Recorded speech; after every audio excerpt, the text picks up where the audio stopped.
Hi hello friends, welcome to Anjani world. Bhaskar Krishna వైపు చూసి, కింద డైనింగ్ హాల్లో ఫ్రిడ్జ్లో దోసపిండి ఉంది. నువ్వు తలారా స్నానం చేస్తే వంటగదిలోకి వెళ్ళవచ్చు అని అమ్మ చెప్పింది. పల్లీ చట్నీ అయితే దోశలోకి చాలా బాగుంటుంది కృష్ణ.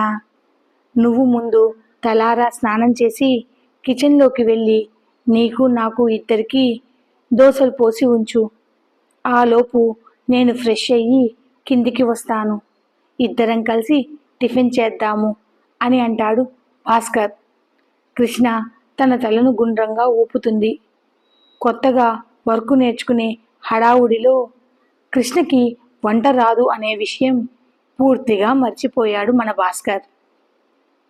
కృష్ణ తలారా స్నానం చేసి చక్కగా చీర కట్టుకుని తనకు దోశలు పోయడం రాకపోయినా ఎలా అయినా భాస్కర్ కోసం దోశలు పొయ్యాలని కిచెన్లోకి వెళ్ళి ఆ దోశపిండితో కుస్తీ పడుతోంది మన కృష్ణ.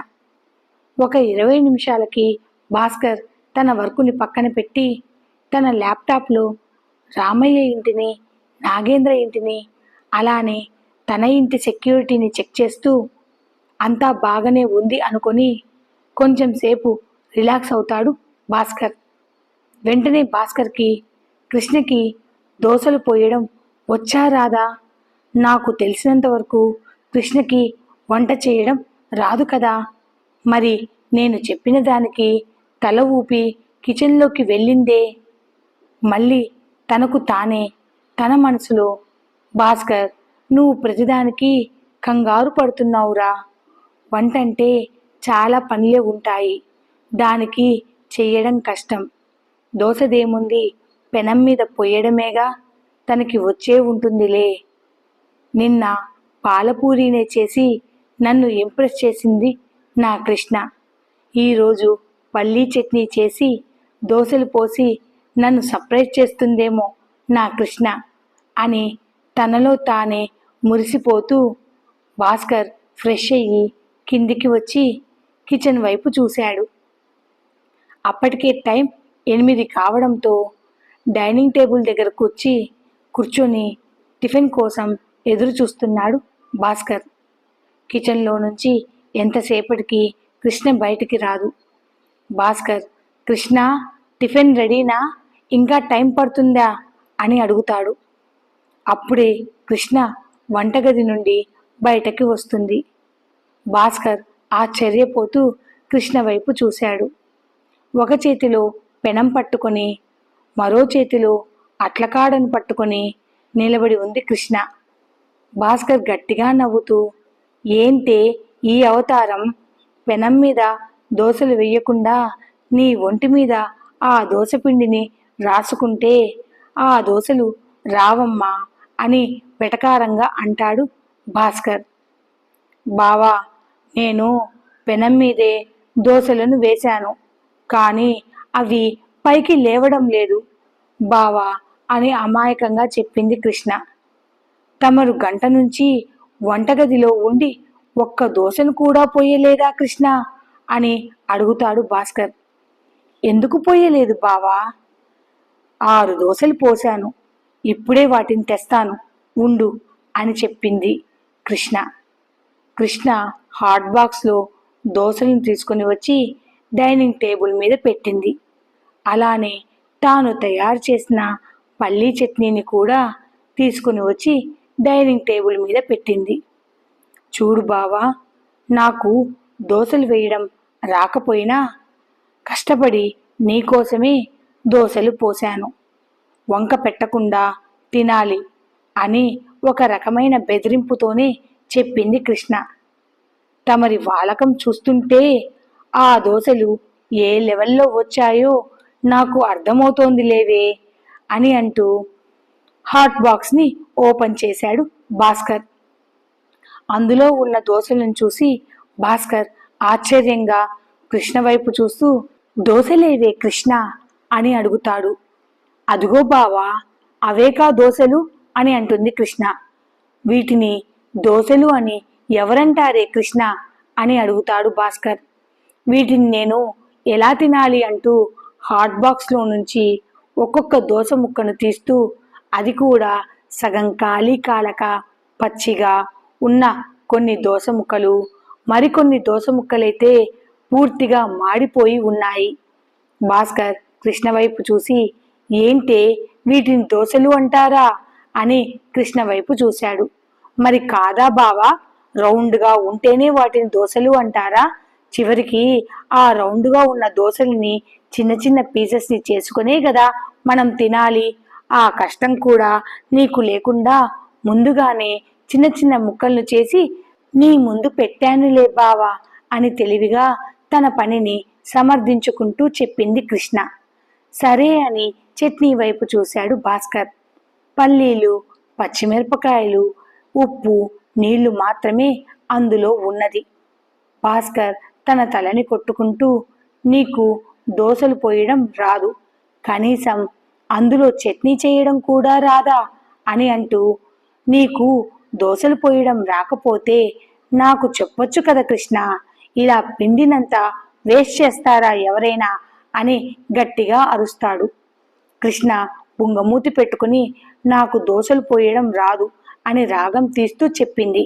మరి దోసలు పోసిస్తే తింటావా అని అడుగుతాడు భాస్కర్. ఓ చక్కగా 6 దోసలు విత్ కొబ్బరి చట్నీతో నంచుకొని మరీ తింటాను బావా అని అంతే అమాయకంగా చెప్పింది కృష్ణ. ఒక్క కొబ్బరి చట్నీ చాలా, లేదంటే నా రక్తాన్ని కూడా తీసి ఒక గిన్నెలో పోసి పక్కన పెట్టనా, దాన్ని కూడా కాస్త నంచుకొని తిను, టేస్ట్ ఇంకా బాగుంటుంది అని చాలా కోపంగా అంటాడు భాస్కర్. భాస్కర్ చిన్నగా నవ్వుకుంటూ, నేనేదో ఊహించుకున్నాను, సరేలే అన్నీ అనుకున్నవవుతాయా ఏంటి అని అనుకుంటాడు భాస్కర్. కృష్ణ భాస్కర్ వైపు చూసి, నాకు రాకపోతే నువ్వు చెప్తే నేర్చుకుంటాను కదా బావా, ఎందుకలా నాపై అరుస్తావు అని అంటుంది కృష్ణ. ఏంటి, నీకు నేర్పించడమా? వద్దులే, నీకు నేర్పించే బదులు నేనే ఆ దోశలను పోసుకుని తింటాను అని అంటాడు భాస్కర్. మరి నాకు అని అడుగుతుంది కృష్ణ. భాస్కర్ ఉరిమి కృష్ణ వైపు చూశాడు. కృష్ణ ఏం మాట్లాడకుండా నోరు మూసుకొని ఉంటుంది.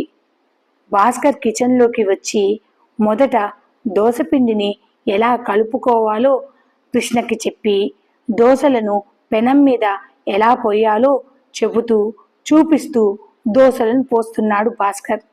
కృష్ణ భాస్కర్ చెప్పేది చేసేది చక్కగా చూస్తూ గ్యాస్ గట్టు మీద కూర్చునే ప్రయత్నం చేస్తోంది. కానీ కుదరడం లేదు. భాస్కర్ కృష్ణ వైపు చూసి తన 2 చేతులతో కృష్ణ నడుమును పట్టుకొని పైకెత్తి గట్టు మీద కూర్చోబెట్టాడు. థ్యాంక్ యూ బావా అని నవ్వుతూ చెప్పి గ్యాస్ కట్టు మీద పద్మాసనం వేసుకుని కూర్చుని భాస్కర్ వైపు చూస్తూ, నీకు వంట వచ్చా బావా అని భాస్కర్ని అడుగుతుంది కృష్ణ. భాస్కర్ కృష్ణ వైపు చూసి, ఎందుకే రోజు నా చేత వంట చేయిస్తావా ఏంటి అని అడుగుతాడు. ఎందుకు బావా నా మీద నీకు అంత కోపం? అయినా నీ చేత నేను వంట ఎందుకు చేయిస్తాను? నాకు మా అత్తయ్య ఉంది కదా, రోజు రుచిగా ఇద్దరికి వంట చేసి పెడుతుందిలే అని అంటుంది కృష్ణ. భాస్కర్ కోపంగా కృష్ణ వైపు చూశాడు. బావా ఆ చేత్తోనే చట్నీని కూడా ప్రిపేర్ చేయవా? ఉత్త దోశలు నేను తినలేను బావా అని నెమ్మదిగా చెప్పింది కృష్ణ. భాస్కర్ కోపంగా, నీ నోట్లో నుంచి ఇంకొక మాట వచ్చిందంటే ఈ అట్లకాడను ఎర్రగా కాల్చి వాతలు పెడతాను, జాగ్రత్త. మరి నీకు వాతలు కావాలో దోశలు కావాలో నువ్వే చెప్పు కృష్ణ అని అడుగుతాడు భాస్కర్. వద్దులే, నాకు దోశలు వేసిపెట్టు చాలు అని నవ్వుతూ చెప్పింది కృష్ణ. భాస్కర్ ఒక్కొక్క దోశ పోసిస్తుంటే చక్కగా ప్లేట్లో ఆ దోశను వేసుకుని పక్కనే జాడీలో వాళ్ళ అత్తగారు పెట్టిన టమాటా పచ్చడి ఉంటే ఆ పచ్చడిని వేసుకొని ఒక్కొక్కటిగా తింటూ భాస్కర్కి కబుర్లు చెప్తూ మధ్య మధ్యలో, బావా నీకు నేను నోట్లో దోశను పెట్టనా అని అడుగుతుంది కృష్ణ. అమ్మా తల్లి, నువ్వు ముందు తిను, నీ కడుపు నిండితే నేను తిన్నంత భాగ్యం అని అంటాడు భాస్కర్. బావా, దోశలు భలే ఉన్నాయి బావా, మరో 2 దోశలు అని అంటూ చక్కగా 8 దోశలను లాగించి, ఇక నాకు చాలు బావా, నా చిట్టి బొజ్జ నిండిపోయింది, ఇక నువ్వు దోశలను పోసుకొని తినులే బావా అని అంటుంది కృష్ణ. భాస్కర్ కృష్ణ వైపు చూస్తూ 8 దోశలు తిన్న ఆ కడుపు చిట్టి బొజ్జనా అని ఆశ్చర్యపోతూ అడుగుతాడు. లాస్ట్లో చిన్న దోశ ముక్క మిగిలిపోతే కృష్ణ భాస్కర్ వైపు చూసి, బావా, ఒక్క చిన్న దోశ ముక్కని నీ నోట్లో పెట్టనా, ప్లీజ్ బావా, నా చేత్తో చిన్న దోశ ముక్కను నీ నోట్లో పెట్టించుకో బావా అనగానే భాస్కర్ కృష్ణ వైపు చూసి, నాకొద్దు, నేను పోసుకొని తినగలుగుతాను అని అంటాడు. అది కాదు బావా, ఇక్కడ నేనొక్కదాన్నే దోశలు తిన్నాను కదా, మరి నా చిట్టి బొజ్జకు దిష్టి తగులుతుందేమోనని తన కళ్ళను రెపరెపలాడిస్తూ చెప్పింది కృష్ణ. భాస్కర్ కృష్ణ వైపు చూసి, దొంగ మొందాన, పోనీలే, ఆకలేస్తోంది అని అడిగావని చక్కగా దోశలు వేసి పెడుతుంటే 8 దోశలు తినింది కాకుండా నా కళ్ళను దిష్టి కళ్ళంటావటే అని కృష్ణ వైపు ఉరిమి చూస్తూ, ఈ అట్లకాడతో నీకు వాతలు పెడతాను ఆగవే అని బెదిరిస్తూ కృష్ణ దగ్గరికి వస్తాడు భాస్కర్. కృష్ణ గలగలా నవ్వుతూ భాస్కర్ని వెక్కిరిస్తూ గ్యాస్ కట్టు నుండి కిందికి దూకి పరిగెడుతుంది. ఒసై రాకాసి, ఆగవే, నన్ను ఎంత మాట అన్నావే, నా చేతికి దొరికావో నీ పని చెప్తానే అని అంటూ భాస్కర్ కృష్ణ వెనకాలే పడతాడు. కృష్ణ భాస్కర్కి అందకుండా భాస్కర్ని ఉడికిస్తూ హాలు మొత్తం తిరుగుతుంది. చూడు కృష్ణ, నీకే నువ్వే నా దగ్గరికి వచ్చి సారీ చెప్పు, లేదంటే నా చేతికి దొరికావంటే నీ బెండు తీస్తానే కృష్ణ అని అరుస్తూ కృష్ణని పట్టుకోబోతాడు భాస్కర్. బావా, నన్ను పట్టుకో చూద్దాం అని అంటూ కృష్ణ పరిగెత్తడంలో కృష్ణ కాలు మడతపడి కింద పడుతుంది. అమ్మా అని అంటూ కృష్ణ తన కాలును పట్టుకుని గట్టిగా అరుస్తుంది. భాస్కర్ కంగారు పడిపోతూ కృష్ణ దగ్గరికి వచ్చి, నేను ఇందాకటి నుంచి ఆగవే కృష్ణ అని నీకు చెప్తున్నా, నువ్వు నా మాట వింటున్నావా కృష్ణ, ఇప్పుడు చూడు అని కృష్ణ కాలుని తన చేతులతో పట్టుకొని నెమ్మదిగా ఆ కాలుని రుద్దుతూ అంటాడు భాస్కర్. బావా, నొప్పిగా ఉంది అని కృష్ణ అనగానే కృష్ణని తన 2 చేతులతో పైకెత్తుకొని హాల్లో ఉన్న సోఫాలో కూర్చోబెట్టి కిచెన్లోకి వెళ్ళి స్టవ్ ఆఫ్ చేసి గబగబా స్టెప్స్ ఎక్కి తన రూమ్లోకి వెళ్ళి నొప్పిని తగ్గించే ఆయిల్ని తీసుకుని అంతే వేగంగా కృష్ణ దగ్గరికి వచ్చాడు భాస్కర్. కృష్ణ కాలుని తన ఒడిలో పెట్టుకుని ఆ కాలుకి ఆయిల్ని అప్లై చేసి నెమ్మదిగా మసాజ్ చేస్తూ కృష్ణ వైపు చూసి, బాగా నొప్పిగా ఉందా, డాక్టర్ దగ్గరికి వెళ్దామా కృష్ణ అని కొంచెం కంగారుగానే అడుగుతాడు భాస్కర్. అంత నొప్పిగా ఏమీ లేదులే బావా, తగ్గిపోతుందిలే అని కాలు బాగా నొప్పి పుడుతున్నా ఆ నొప్పి పైకి కనిపించకుండా కవర్ చేస్తూ చెప్పింది కృష్ణ. కృష్ణ మొహంలో ఆ పెయిన్ స్పష్టంగా తెలుస్తోంది భాస్కర్కి. ఎందుకైనా మంచిదే, ఒకసారి డాక్టర్కి చూపిద్దాము కృష్ణ అని అంటాడు భాస్కర్. కాసేపు ఆ కాలును కదపకుండా రెస్ట్ తీసుకుంటే నొప్పి తగ్గిపోతుందిలే బావా అని అంటుంది కృష్ణ. నువ్వు వెళ్ళి టిఫిన్ తిను బావా అని అంటుంది కృష్ణ. ఎందుకే అలా లేడి పిల్లలా పరిగెడతావు, ఇప్పుడు చూడు ఆ కాలు మళ్ళీ బెనికింది, జాగ్రత్తగా కాలు మడత పడకుండా ముందు నడవడం నేర్చుకోవే, ఆ తర్వాత పరిగెత్తుతూ గాని, నీతో ఎలా వేగాలో ఏంటో కృష్ణ, నేను నీకు ఎన్నిసార్లు చెప్పినా జాగ్రత్తగా ఉండు కృష్ణ అని నువ్వు నా మాట వినవు. అయినా ఫస్ట్ నాకు బుద్ధి లేదులే, నీ కాలి సంగతి నాకు తెలిసినా కూడా నువ్వు పరిగెడుతుంటే నిన్ను ఆపకుండా నీ వెనకే నేను పడ్డాను అని అంటూ తనను తాను తిట్టుకుంటూ ఆ కాలుని నెమ్మదిగా మసాజ్ చేస్తూ, సరే పద, నిన్ను బెడ్రూమ్లోకి తీసుకుని వెళ్తాను, ఆ పెయిన్ తగ్గడానికి టాబ్లెట్ ఇస్తాను, అది వేసుకొని పడుకొని రెస్ట్ తీసుకో కృష్ణ, తగ్గిపోతుంది అని అంటాడు భాస్కర్. బావా, నువ్వు టిఫిన్ తినవా అని అడుగుతుంది కృష్ణ. బావా, నేను బెడ్రూమ్లో ఒక్కదాన్నే పడుకోలేను, నువ్వు టిఫిన్ తినేంత వరకు నేను కూడా ఇక్కడే ఉంటాను. నువ్వు టిఫిన్ తిన్న తర్వాత ఇద్దరం కలిసి బెడ్రూమ్లోకి వెళ్దాము అని అంటుంది కృష్ణ. సరే, ఒక 10 నిమిషాలు ఇక్కడే ఆ కాలును కదపకుండా పడుకో కృష్ణ. నేను టిఫిన్ తిన్న తర్వాత ఇద్దరం కలిసి మన బెడ్రూమ్లోకి వెళ్దాము అని చెప్పి తన కాలును నెమ్మదిగా సోఫా మీద పెట్టి తాను టిఫిన్ తినడానికి వెళ్తాడు భాస్కర్. కృష్ణ భాస్కర్ వైపు చూస్తూ, నా మీద ఇంత ప్రేమను పెట్టుకుని నన్ను ఎందుకు అవాయిడ్ చేస్తున్నావు బావా? నాకు చిన్న దెబ్బ తగిలితేనే విలవిలలాడిపోతున్నావే, అలాంటిది నన్ను నీ నుండి దూరంగా పంపించేస్తానంటావా? ఇక నీ నుండి నన్ను ఎవ్వరూ వేరు చేయలేరు బావా. నీ నుండి నన్ను వేరు చేసేది ఆ చావు ఒకటే. అప్పటిదాకా ఈ అల్లరి కృష్ణని నువ్వు భరించక తప్పదు బావా అని తన మనసులో అనుకుంటుంది కృష్ణ. కృష్ణ బాగా ఆలోచించి, ఈ 25 రోజుల్లోనే నేను మా బావ మనసును ఎలాగైనా గెలుచుకోవాలి. ఈ రోజు నుంచి ఆ పనిలోనే ఉంటాను.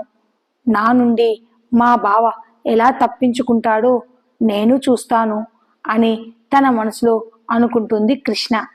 ఇక్కడ గుడిలో ఆదిత్య మధు ఇద్దరు గర్భగుడిలో ఆ అమ్మవారి ముందర కూర్చొని ఎంతో భక్తితో పూజను మొత్తం కంప్లీట్ చేస్తున్నాడు ఆదిత్య.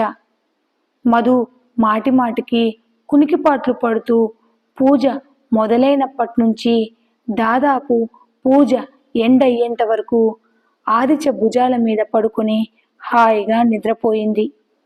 పూజారి మధుని నిద్రలేపాలని చూసినా వద్దు అని సైగ చేసి పూజారికి చెప్పాడు ఆదిత్య. మధు చేయవలసిన పూజను కూడా ఆదిత్యనే చేస్తూ పూజను మొత్తం కంప్లీట్ చేస్తున్నాడు ఆదిత్య. పూజారి ఆదిత్య వైపు చూసి, అమ్మవారికి పులగం వండి నైవేద్యం పెట్టాలి. ఈ పని దంపతులిద్దరూ కలిసి చెయ్యాలి.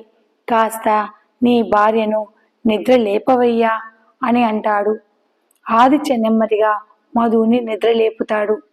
తులసి లోపలికి వచ్చి మధు ఆదిత్యల చేత అమ్మవారికి అన్నపర్వాణం పులగం 2 వండించి ఆదిత్య మధుల చేత పులగం అన్నపర్వాణం రెండింటిని ఆ అమ్మవారికి నైవేద్యంగా పెట్టిస్తుంది తులసి.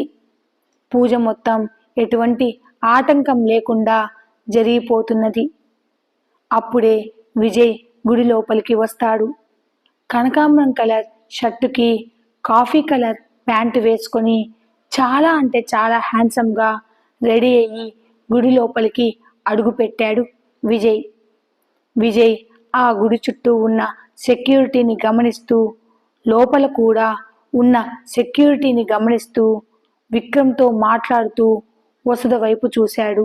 కనకాంబరం కలర్ పట్టు పరికిణీపై వైలెట్ కలర్ ఓణీని వేసుకొని వాటికి తగ్గ నగలను పెట్టుకొని జడను సింపుల్గా అల్లి 2 మూరెల పూలను జడకు పెట్టుకుంది వసుధ.